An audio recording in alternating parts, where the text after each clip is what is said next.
Panic sets in. U.S. ambassador confronts Canadian media after MP's shocking meltdown. The political landscape in Canada is increasingly fraught as several stories collide, revealing deep fractures within the government and its relationship with the United States. As the snap federal election looms on April 28, 2025, the stakes could not be higher. The departure of the Parliamentary budget officer, Yves Giroux, raises serious concerns about accountability in federal spending. Critics argue that his ousting was motivated by the Liberal government's desire to control the narrative surrounding fiscal policies. Giroux, known for his unflinching criticism of Liberal policies since his appointment in 2018, faced hostility from government officials who preferred to ignore uncomfortable fiscal realities. His analytical approach exposed the true costs of initiatives like the carbon tax, which many in the government dismissed as inconvenient truths. With Giroux's mandate set to expire in September, fears are growing that his replacement will lack the independence necessary to hold the government accountable. Many have voiced concerns that a loyalist may take over the role, leaving Canadians without a crucial check on federal expenditures. This situation highlights a troubling trend. Rather than engaging meaningfully with Giroux's findings, the government has resorted to dismissing them, even seeking more palatable reports from organizations like the World Economic Forum. Outsourcing criticism raises alarm bells about the government's commitment to transparency and accountability, suggesting a preference for managing perceptions rather than addressing substantive issues. The urgency of these issues is magnified as the government continues to allocate resources to questionable foreign projects while domestic concerns fester. Millions of Canadians are struggling to make ends meet, with many relying on food banks as a lifeline. Yet, in this climate of financial distress, the government appears more interested in funding initiatives like gendered climate activism abroad. This raises serious questions about the administration's priorities. Are they focusing on flashy initiatives while ignoring the pressing needs of their own citizens? The disconnect between government spending and the realities faced by everyday Canadians fosters a growing sense of frustration and disenchantment. As these domestic issues unfold, Canada's relationship with the United States is also deteriorating. U.S. Ambassador David Cohen has been unusually straightforward in his critiques of Canada's trade posture, reflecting a growing frustration with the current administration. His blunt observations highlight the importance of pragmatic negotiations, particularly as Canadian politicians engage in personal attacks and virtue signaling instead of focusing on constructive dialogue. The ambassador's candid remarks indicate a shift in diplomatic tone that could have significant implications for Canadian interests in a global economic landscape, where cooperation is vital for both economic and security concerns.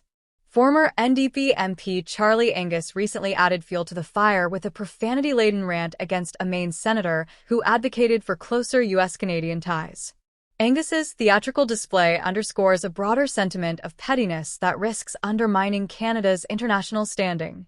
At a time when the U.S. remains Canada's primary trading partner, such antics threaten to deepen divisions and complicate negotiations on critical issues like trade and security. This behavior not only distracts from essential conversations, but also portrays Canada as more focused on theatrics than on forging meaningful alliances that could benefit its citizens. The irony of this situation is striking.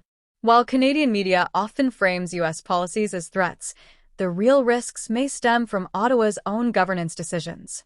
By sidelining critical voices like Giroux, the government is not just stifling accountability, they are fostering an environment where fiscal irresponsibility can flourish.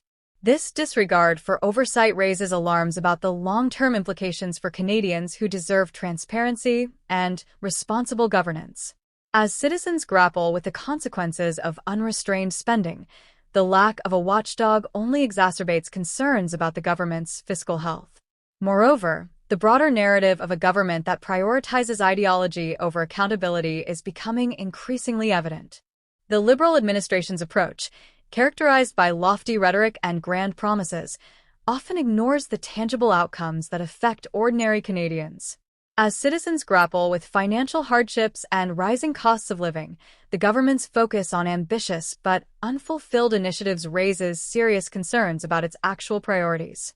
This disconnect between government messaging and the lived experiences of Canadians fuels frustration and calls for change. As the snap federal election approaches, Canadians have much to ponder regarding these developments.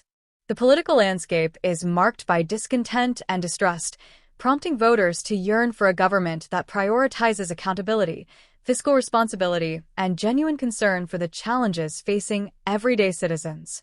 The upcoming election presents a crucial opportunity for change, with the potential to reshape the future of Canadian governance.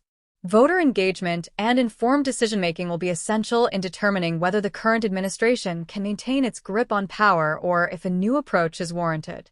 In the lead-up to the election, it is essential for voters to hold their leaders accountable for the choices they make. The current administration must confront its record and the impact of its policies on Canadians.